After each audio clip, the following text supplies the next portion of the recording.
Thank you so much. Thank you, Polly. What an amazing group. Thank you for your leadership. Thank you for wearing Prince and Viking purple. That's what we'll think of. I think there's a few other reps here, I think. Do you want to introduce yourself? There, okay. Where? Right there. Thank you. Anyone else? Okay, very good. Then I have to, right there. Of course. Yeah, good to see you again. Thank you.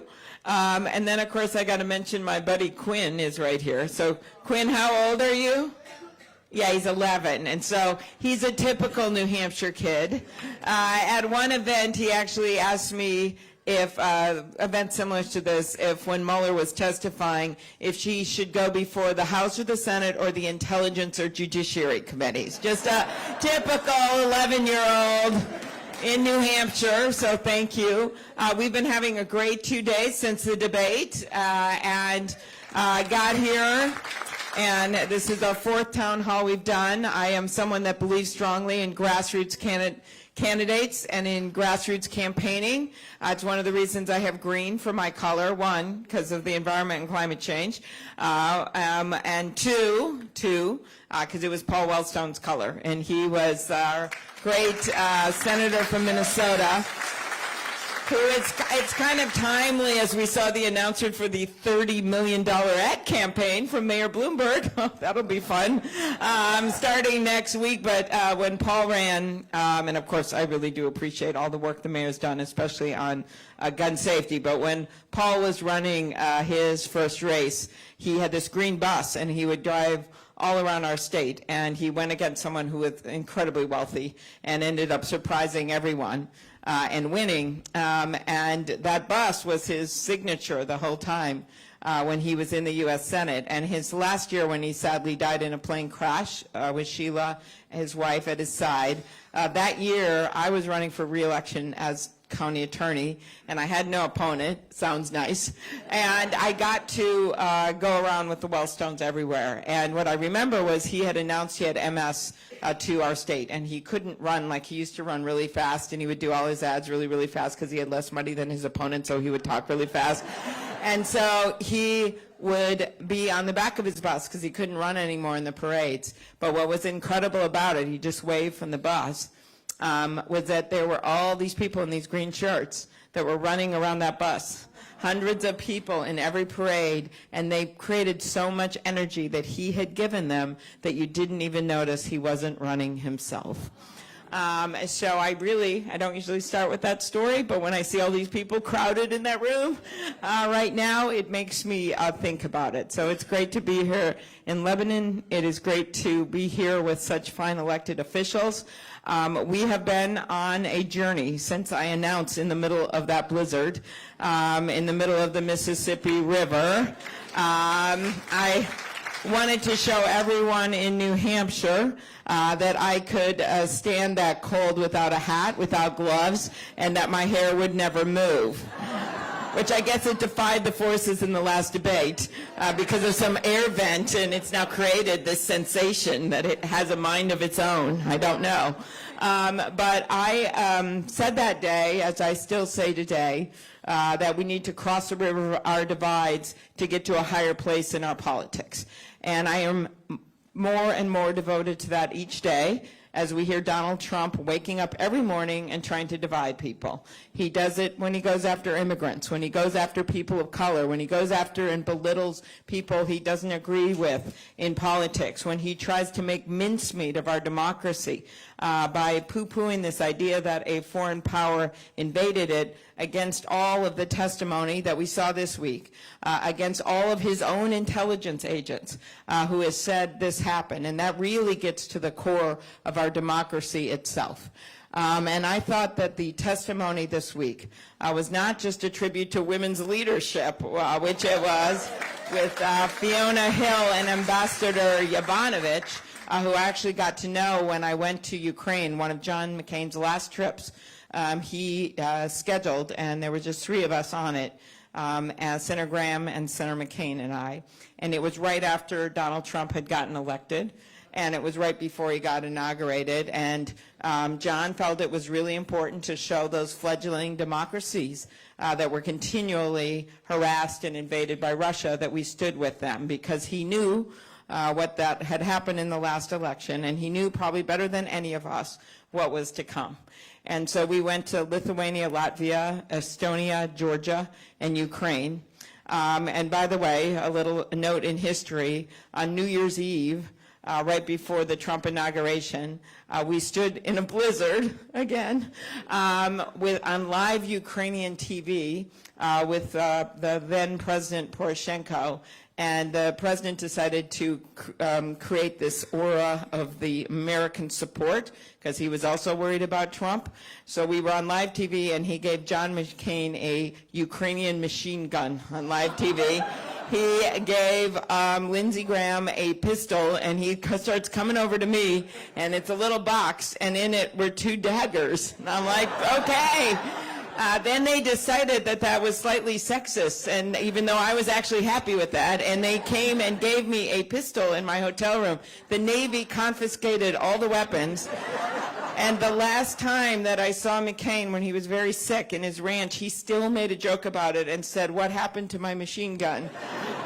But the other thing he did on that trip, when my husband and I went to see him, right at the end, is he couldn't speak that well, actually, and at the very end he got tired, and he just pointed to these words in his book. And the words said, there is nothing more liberating in life than fighting for a cause larger than yourself. And that is truly what this election is about, and that is what Fiona Hill and Ambassador Yovanovitch and Lieutenant Colonel Vindman last week were all about. For me, the most remarkable moment was actually when the Lieutenant Colonel said out there, just speaking out there to the ether, but really to his dad, and he said, "Don't worry, Dad, this country is a country where you can tell the truth, and it's okay, and nothing will happen to you." That's where we start. And while that's a legal proceeding, most likely headed to the Senate, as you know, and was something our founding fathers anticipated when they put those provisions of impeachment in the Constitution. In fact, it was James Madison. It's a state that cares a lot about the Constitution, one of the first states to ratify it, the first state to have your own Constitution. James Madison said that we needed those provisions in there because he feared that a foreign government would betray that a president would betray the trust of the American people to a foreign government. That's true fact. So we know all of that history, and we know the legal pieces of this, or are learning it, but I think it is much bigger than that. For us, this election is a patriotism check. It's a values check. We have a president that's putting his private interests in front of his country's in so many ways, whether it's about inviting an international gathering to his Trump resorts. By the way, I will take a pledge right now, I will never do that. I don't own a resort, that is correct, but I will never do that. Whether it is making jokes to Vladimir Putin about them meddling, it's not a word I use, that's what I do when I call my daughter on a Saturday night and ask her what she's doing. But in terms of their invasion of our democracy, when he's asked about it by journalists, he makes a joke to Vladimir Putin. This isn't a joke. Thousands of people from your state lost their lives protecting our democracies through the years, World War II and onward. 4 little innocent girls in that church in Birmingham, Alabama, lost their lives at the height of the civil rights movement because people were trying to hold on to that democracy and make sure it was extended to everyone. This is not a joke.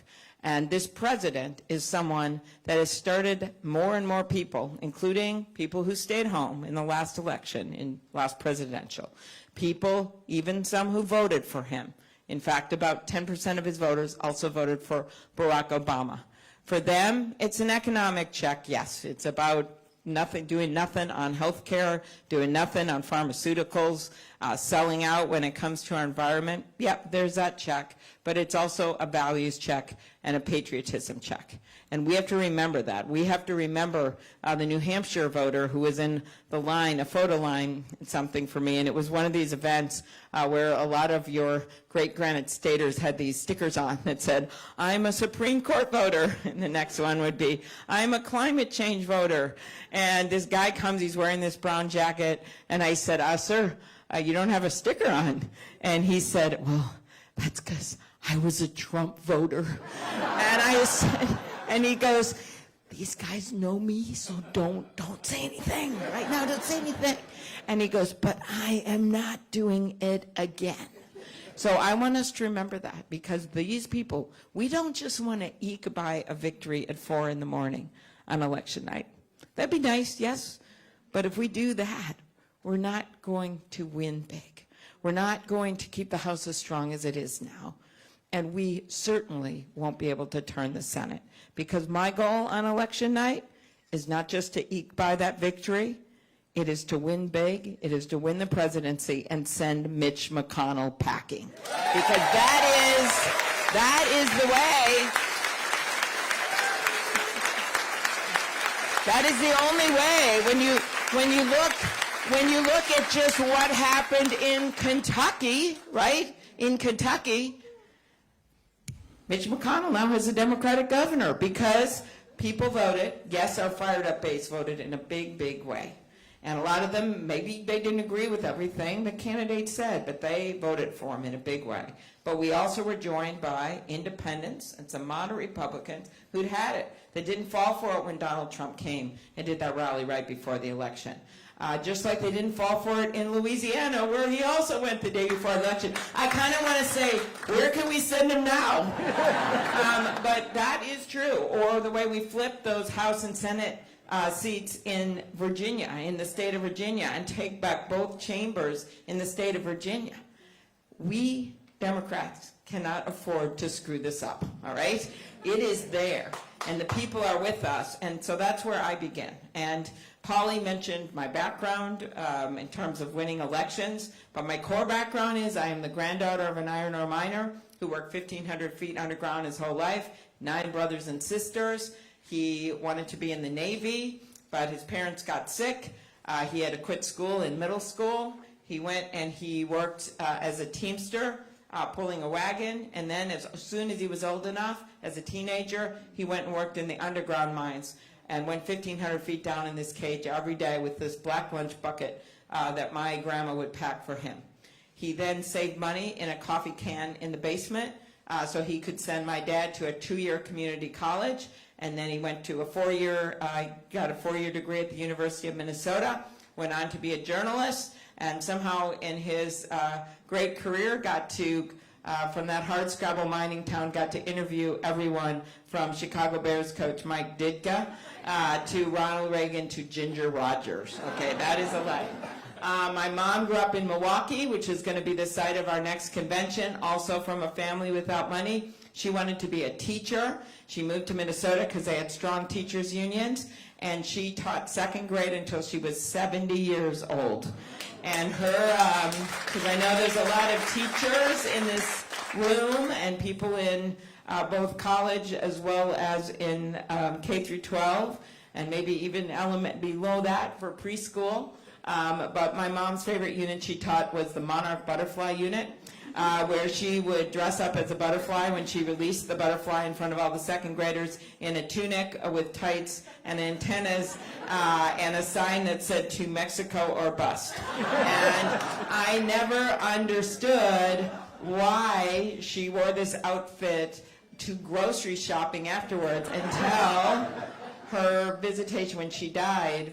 This mother came up with her very disabled son, and he was older, and the mom was crying, and I'd never met her, I didn't know what was going on, and she finally said, "This is my son, and your mom was his favorite teacher in 2nd grade, and he loved that butterfly unit." And so every year after he graduated from high school, years and years later, he got a job bagging groceries at this store. And 10, 15 years later, your mom, when she taught that unit and wore that outfit, would go to that store and stand in his line, buy her groceries, and give him a big hug. That was my mom. That's where I come from. So I stand before you today as a granddaughter of an iron ore miner, as a daughter of a teacher and a newspaperman, as the first woman elected to the U.S. Senate from the state of Minnesota, and a candidate for President of the United States.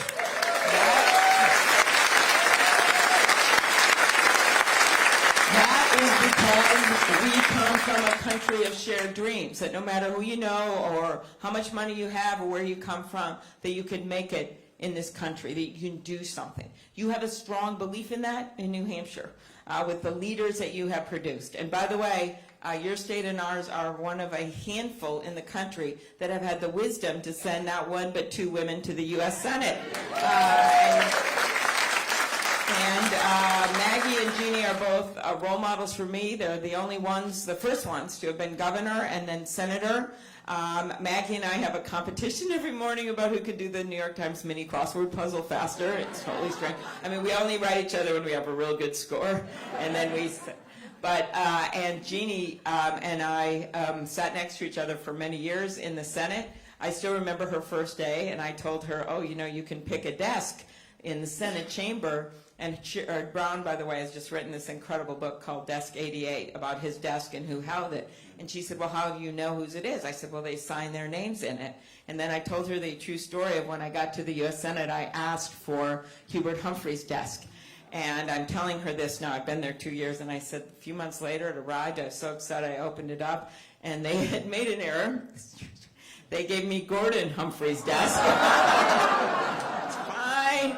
And at that point, I had already learned not to fight my battles, and so Jeannie wanted to see Gordon Humphrey's signature, and so I opened it up, and what I didn't realize when she had gotten elected in the new Congress, they corrected the mistake, and I still have now Hubert Humphrey's desk. So it is in there.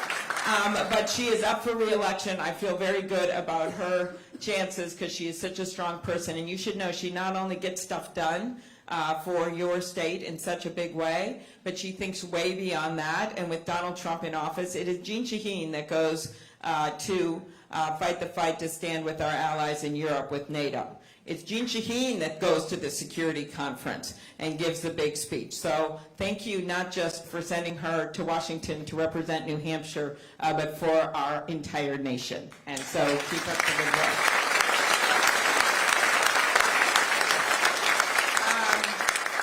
One of the things about Trump is that, one of many things, is that he is someone, a lot of people call him a bully, right? And he is a bully.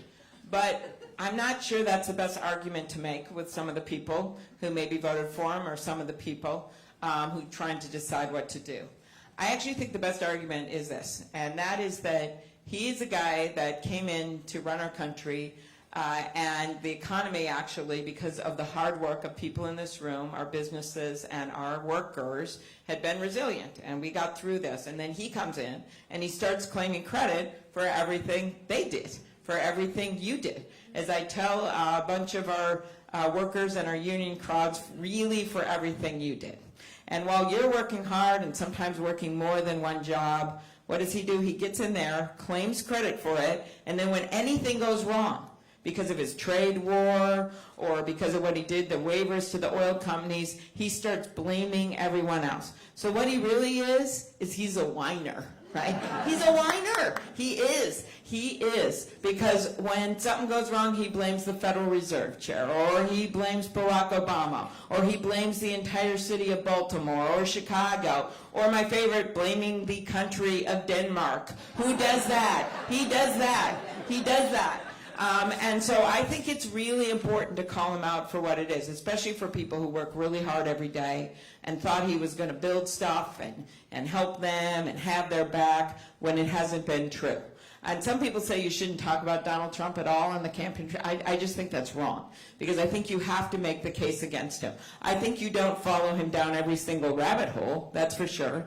And I think that you have to use humor sometimes because he uses humor. We just don't think it's funny all the time. And you have to be able to do that. So when I announced my candidacy in that snowstorm and he called me Snow Woman, I actually wrote back on Twitter a few hours later, well, the science of climate change is on my side. That's why he was making fun of me. And I said, and I'd like to see how your hair would fare in a blizzard. So I just think directly taking him on is going to be very important. And also, in terms of this primary, we've got to make sure we put a candidate up there that is tough enough to take him on, and take him on with morals, yes, and with the truth, yes, and with good, inspiring policies that can change people's lives, yes, but you also have to be willing to take them on right there on the debate stage in front of the American people.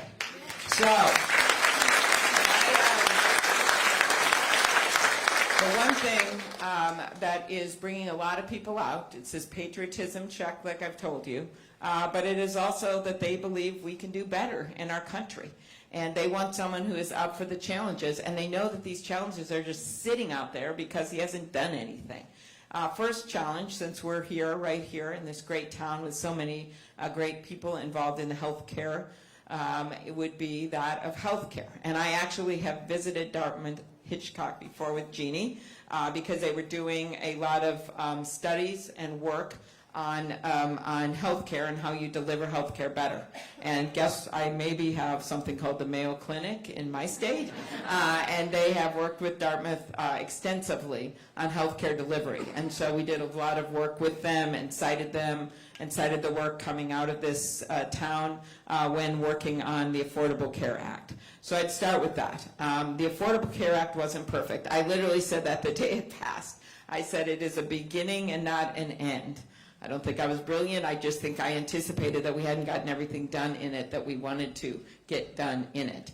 And for me, the first thing you start with is preserving those protections, like making sure people aren't kicked off their health insurance for pre-existing conditions.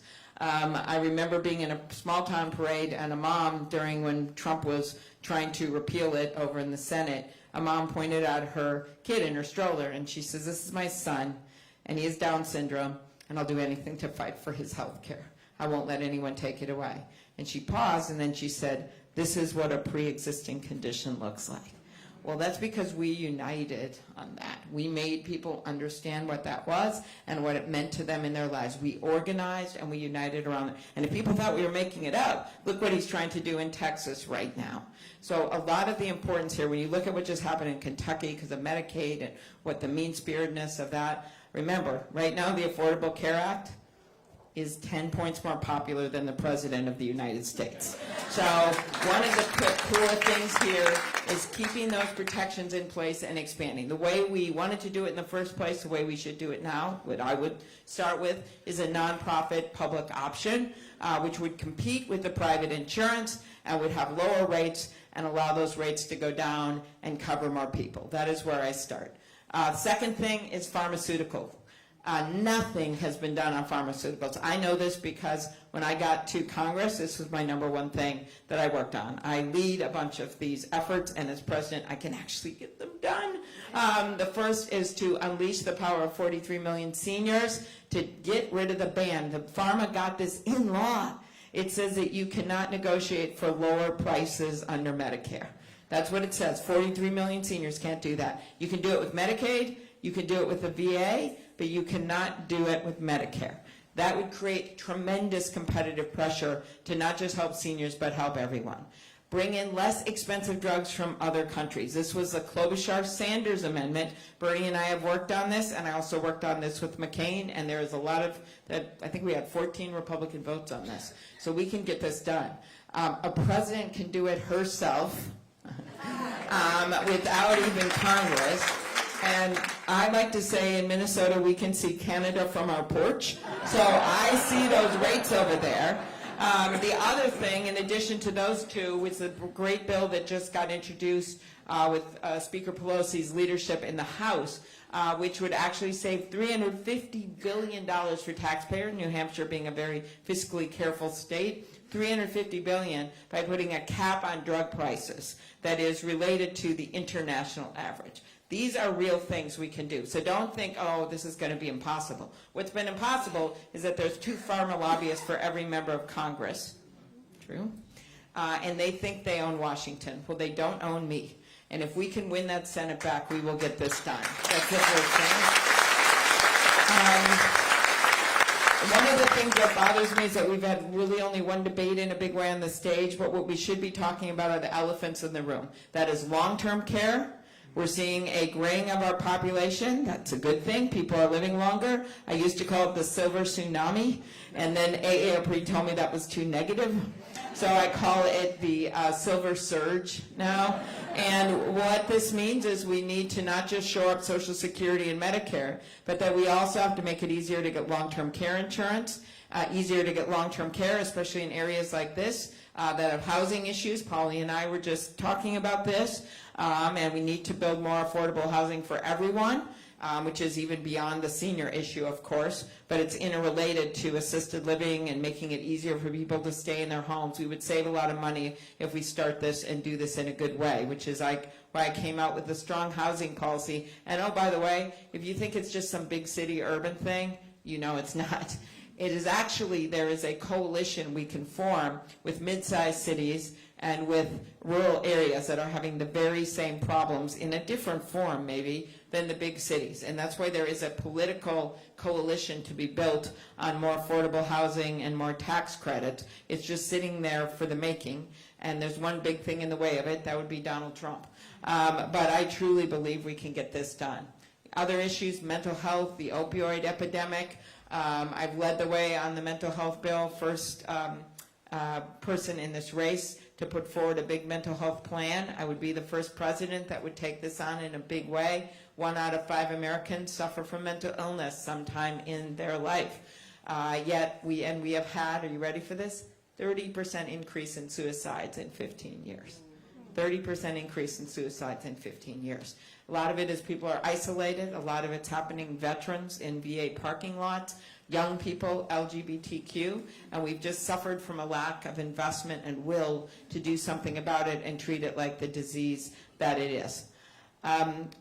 Reproductive health, can't help with the Planned Parenthood shirts. Thank you, thank you. Is another area, and Donald Trump is so off kilter on this. In his campaign, he actually said that he wanted to put doctors in jail for performing abortions. And if you think that was just something he said at a rally, actually, that is exactly what's in the law that just passed in Alabama, 99-year sentence. And this will be a major issue in the general election.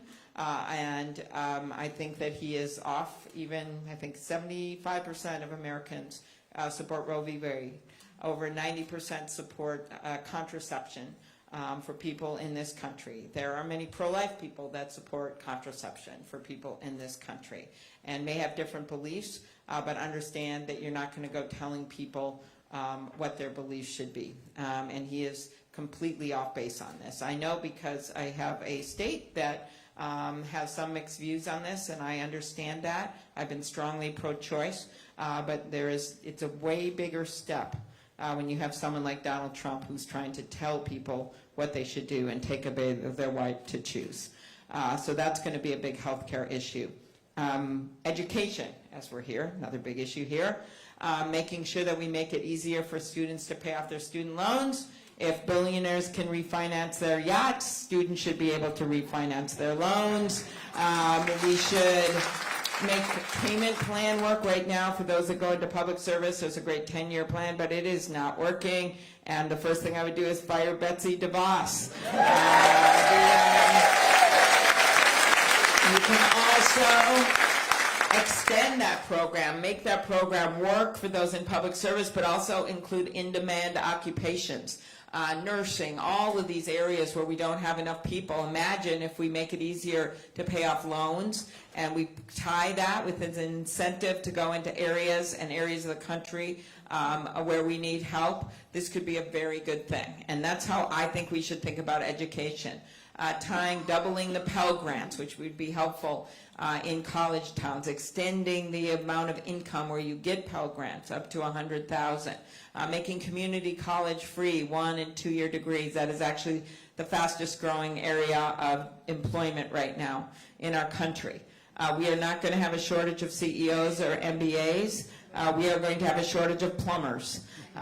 We are going to have a shortage of electricians. We're going to have 74,000 job openings in the next 10 years. We're going to have over 100,000 openings for nurses' aides. We're going to have 1 million openings for home health care workers. And so this is about tying the education system to the jobs that are there, some requiring very advanced degrees, some 4-year degrees, and then some 2-year and 1-year degrees, and then also making sure that for those jobs where people can't support a family, that we respect the dignity of work. And we do that with child care, we do that with making sure people can retire with dignity, and we do that with making sure that they can raise their family and have a good enough wage. That's how I look at our education system, and I know it didn't just fit on a bumper sticker, okay? But I do think that is where most of Americans are. Immigration reform ties into that. I believe that you've got to look at that economically. We need workers in our factories, and we need them in our fields, and we need workers in our hospitals, and we need workers in our nursing homes, and we need people starting small businesses. Immigrants are America. They don't diminish America. They are America. Nearly everyone in this room, with the exception of our strong Native American community, everyone in this room stands on the shoulders of immigrants. And so think about it economically and not the mean-spirited way that Donald Trump wants to think about it. And if you're in your fiscally conscious state of New Hampshire talking to your neighbors, remind them that one of the big supporters for the bill we passed in the Senate for a path to citizenship was none other than Grover Norquist. Why? I called him as a positive witness. It reduces the deficit by $158 billion in 10 years because people come out of the shadows and pay taxes, and because you start businesses. There you go. Last thing I want to mention is climate change, because we know that it's not happening 100 years from now. It's happening now. You see it in the oyster industry off the coast of Maine. You see it in northern New Hampshire. You see it in the rising sea levels. And I think the point has to be made as we make this strong case in this election against a guy that's moving us backwards, that this is not just about the sea. It is also about the fires raging in the middle of the country. It's about those firefighters that died in Arizona. It's about the floods that we're seeing in the Midwest. A woman named Fran who had me look through her binoculars to see her house, and she said, "This is a house I bought with my husband. We lived there with our 4-year-olds. I was going to retire in this house. I love the kitchen. I love the way the light comes in the kitchen. And now the entire kitchen is underwater." She said, "It's nearly 100 years old. There's horsehair in the plaster. Water has never come at this house or near it before. And this water is raging by. We're in a sleet storm because I'm always in bad weather." And I say, "Well, is that the river, Fran?" She says, No, that's the road. The river is 2.5 miles away, and it's never come this close before. That's climate change. And we have to make that economic argument in the middle of the country. And what better person to make it than someone from the Midwest? We have to make the economic argument that homeowners insurance has doubled in this country in just the last few years, so that we're actually making a bit of a different argument than we've been making for the past decades. So what do we need to do? Number one, day one of my administration, in my 100-day plan, I don't just have plans, I have deadlines, in my 100-day plan, where we have over 130 things we can do in 100 days that are legal. On day one, I will bring us back into the International Climate Change Agreement. Only Nicaragua and Syria are not in that. We're not in that agreement. They have now gotten into it. We're the only ones not in it. On day two, bring back the clean power rules that the Obama administration negotiated over time. I have a unique perspective on this, being in a state with a lot of small electric co-ops, getting the issues in rural and in urban, seeing that many of the power companies were already planning to meet these standards anyway.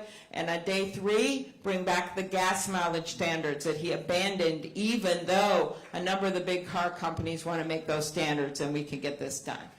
Day 4, 5, and 6 introduce sweeping Climate change legislation, which would include, of course, energy efficiency measures, something that Jean Shaheen has been such a leader on. I call it building a fridge to the next century. It's really hard to find climate change jokes. But that is what we can do, as well as putting a price on carbon, and on day 7 we can rest, but not really.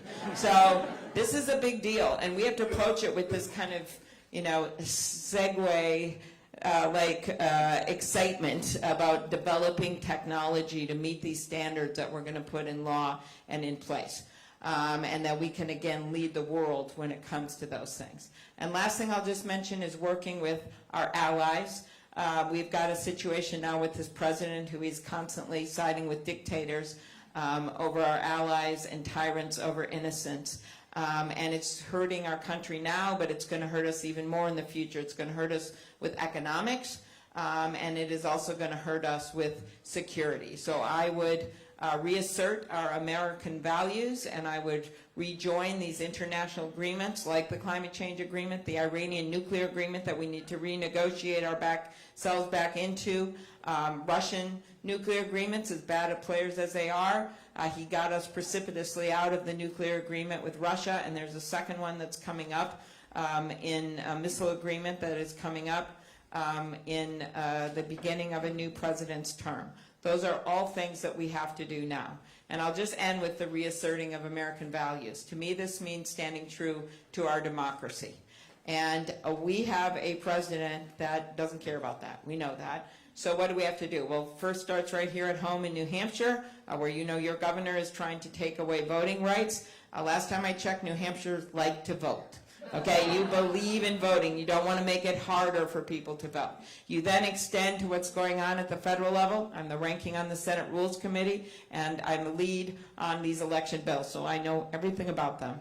As president, I will get this done. First of all, making it easier to vote. Easiest way to do that is to register every eligible kid to vote when they turn 18 across the nation. That would increase 20 million more people on the voter rolls. 20 million more people. That's a conservative estimate of how many more people would be added. And the way I look at it, if we can all get a Social Security number, we can do this. If Target, one of my home companies, can find shoes in Hawaii with the SKU number, I think we can do this. Secondly, set up independent commissions in every state so we end the racist gerrymandering that is going on in this nation. And then finally, to take the dark money out of politics, I kind of end where I began with all this big money in politics and pass a constitutional amendment to overturn Citizens United. These are things that would, and if you think this all sounds crazy, these are things that galvanize people. We had a congresswoman win in a very red district, and the ads she ran were about people standing on hay bales, and they were trying to speak, and they were muted. And the whole message of the ad was that they were muted because of dark money and outside money that was stopping things from happening. So I see a coalition we could build on this issue that is very different than just a partisan coalition. So that's what my campaign is about. As I said, we need to win big, and to win big, that means we have to win in the Midwest, those states that Donald Trump gloats about winning, like Pennsylvania and like Wisconsin. He won that, and he won Michigan. That is true, but you all know we came roaring back and won those governor races in all 3 states. And so my plan is to take those 3 states and Ohio and Iowa and build a blue wall around them and make Donald Trump pay for it in the election. So we are, as Polly mentioned, I have won those types of districts every single time, every race, every place, every time. I have even won Michelle Bachmann's district, every race, every place, every time. I have won the rural districts and the suburban ones, and I do it by going not just where it's comfortable, but where it's uncomfortable, and by bringing people with us. That is what we need to win big. So I ask you to join us. You can sign up at amyklobuchar.com. I said on the debate stage the other day that I will do anything. I have done a lot to win to get to where I need to go, to the point where when I was first running for Senate and I didn't have enough money and no one could pronounce my name and would call me back, I actually called everyone I knew in my life and said, in what is still an all-time Senate record, I raised $17,000 from ex-boyfriends. And as my husband has pointed out, it is not an expanding base. Now, with Bloomberg announcing the $30 million ad buy, there are not that many boyfriends, okay? So anything you could do to help us, we have been frugal, so we are expanding, not retracting. We're expanding our number of staff and offices in New Hampshire. Scott Merrick, former legislator, where is he? Is our state director, who is a great guy and has been with me from the beginning. We have a great group here in New Hampshire. We're doubling our offices as well in Iowa. We announced opening of the office in Nevada yesterday, South Carolina, and we are in it to win. And I am staking a lot on these early states because I do not have the same money, laughing aside, of these guys. And you in New Hampshire, just like these other three early states, are discerning voters. You have given us a number of great presidents who no one thought were going to win.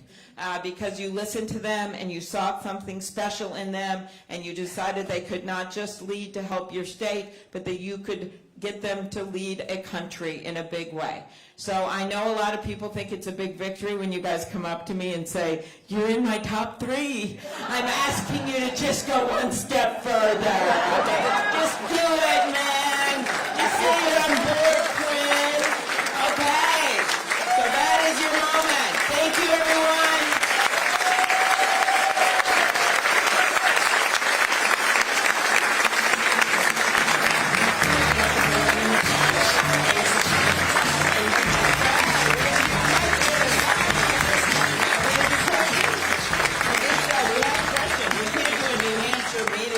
Questions.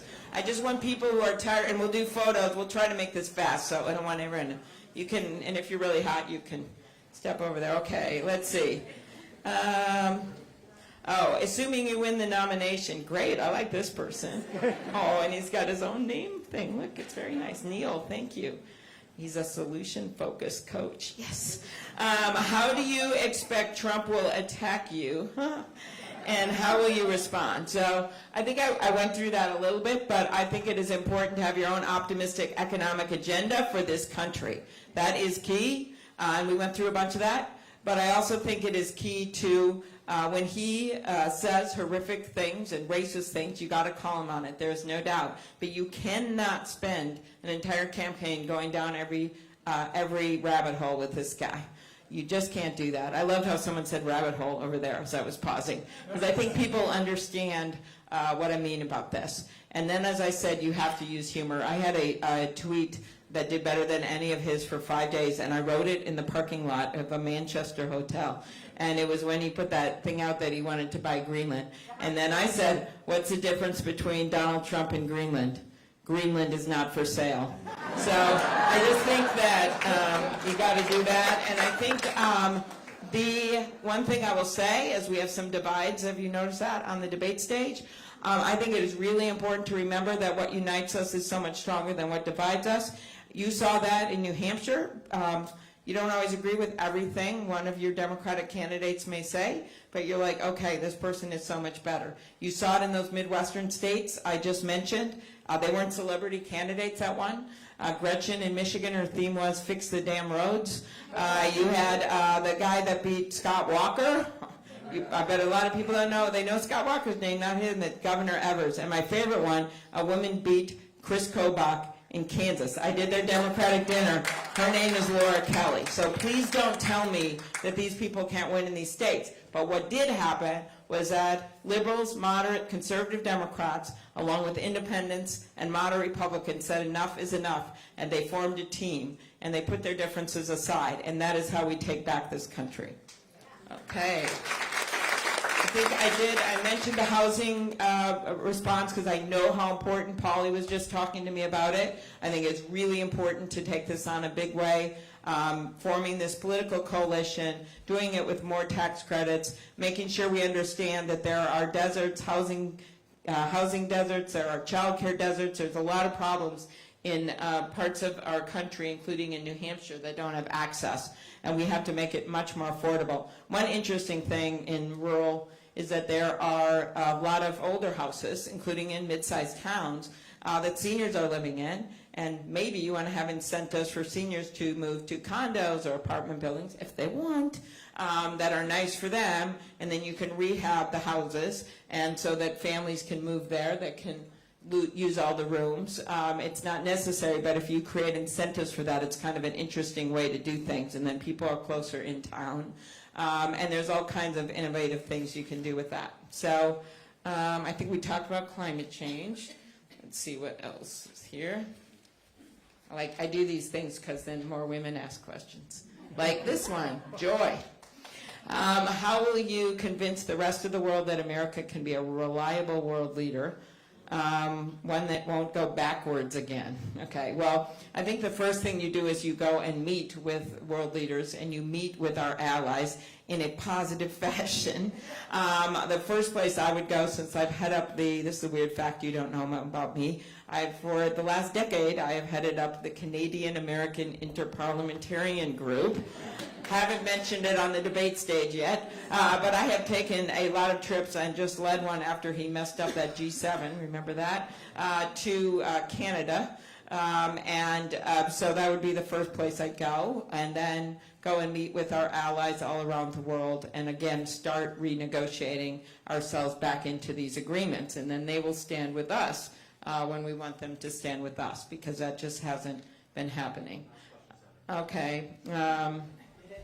I'd like to know how you will bring the parties closer together, promote compromise. Well, you know, Jean and Maggie are great examples of this, and you stand your ground when you can, but you find common ground when you can. It's really a combination of things. And I have done that since the day I got to the Senate. That's how I passed over 100 bills. And you get to know people personally, and you have to actually like politics to want to do this. I know, because sometimes the people can be a bit of a hassle, but you actually have to like being with people, right? And sitting down and getting to know them and trying to figure out what that common ground is, and that's a personal answer. And then you have to understand their politics. And that's one of my arguments for having someone that has gotten things done through that gridlock, that's going to make a difference in this election. Having someone who's actually won and brought in those voters I've been talking about, of course I'm making the case for me here, I think that is really important as you look at who you're going to pick to lead the ticket. And then, you know, trying to not use, like Donald Trump does, a mean tweet every day about someone you don't like. That might be a nice beginning. And so your kids can watch the president on TV. Okay, yep, we did climate. I'm glad I brought up climate change.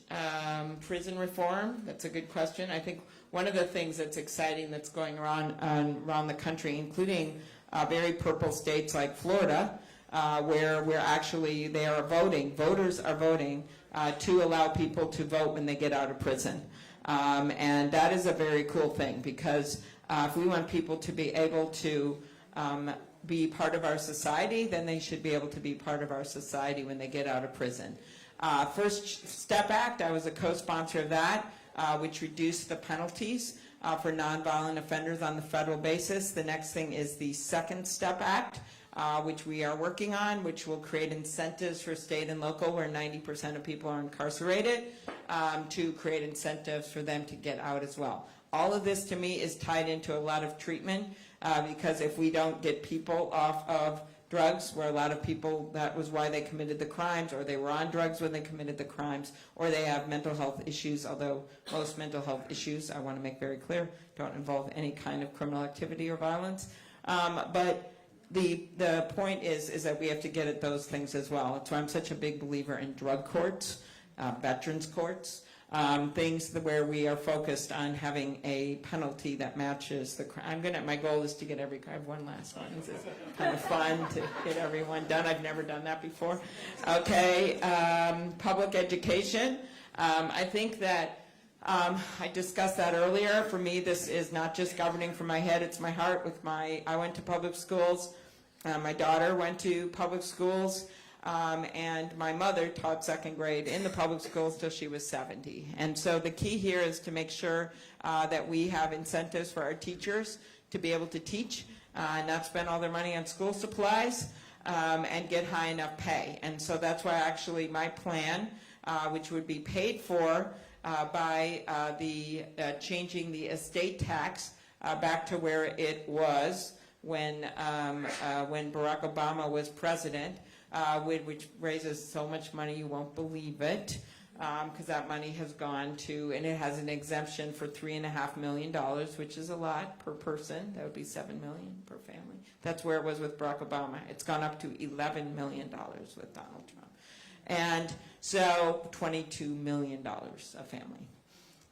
I don't think there's that many in this room that I'm hurting with that, and you don't have to raise your hand if I am, but it is. So, but that is actually would bring in a lot of money to increase teacher pay. And then, of course, also I put this thing forward called Progress Partnerships, I think, which would be good with this state, which would be if your state, as in your governor, works with your great legislators, and you would be maybe more of a hammer over his head, although maybe we'll have a new governor soon. Yes, that would be easier. It would be an incentive to do more things like this with infrastructure and teaching. I have a big infrastructure plan as well. And then you get these matching federal funds for doing it. So that's also in addition to the plan. So I'm really excited. I hope you see this. I want to do this job because I think there are so many opportunities, and I feel this incredible energy across this country, and I don't just feel it in one state or in one room or in one kind of district. It is everyone. It started the day after the inauguration when millions of people marched across this country, including in this state. It continued the day after that when 6,000 women signed up to run for office.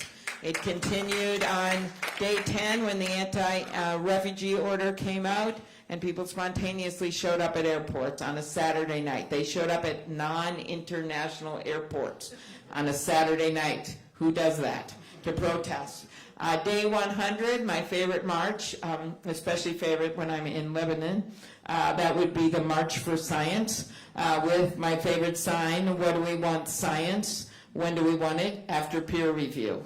You go into the summer when the Fighting 48 Democrats, from Bernie to Joe Manchin, stood together, said, no, you're not going to repeal the Affordable Care Act. Because we stood together, we were joined by 3 Republicans, including John McCain, and we won. We defeated that effort. You go to the fall, this is the march we're on. All these legislative races across the country. My favorite, the guy from New Jersey, who the day of the Women's March said, I hope they'll be home in time to make dinner. That guy got defeated by an African-American woman. That happened.